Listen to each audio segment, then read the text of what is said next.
তুমি যদি মনে করো বড় হওয়ার জন্য কিংবা তুমি সফল হওয়ার জন্য তোমার আত্মীয় স্বজন তোমাকে সহযোগিতা করবে, তাহলে তুমি মনে করবা তুমি পিনিকে আছো। কারণ এই পৃথিবীতে কেউ কারো আপন না, আর কোনো আত্মীয় স্বজন কাউকে সহযোগিতাও করে না।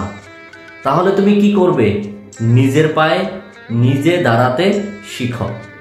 নিজের কাজটুকু দিন শেষে নিজে শেষ করো। অন্যের উপর ভর করে কখনো দাঁড়ানো যায় না। নিজের পায়ে যদি শক্তি না থাকে, নিজের দেহে যদি শক্তি না থাকে, অন্যের দেহে থেকে শক্তি এনে কখনো সফলতা অর্জন করা যায় না।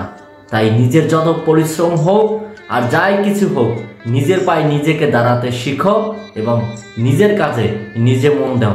একসময় এই তোমার আত্মীয় স্বজন যাদের দ্বারা তুমি একদিন মনে করেছিলে সফল হবে, যারা তোমার পাশে দাঁড়াবে, তারাও একদিন তোমাকে নিয়ে গর্ববোধ করবে এবং হিংসা করবে যে কত দূরে এগিয়ে যাচ্ছে।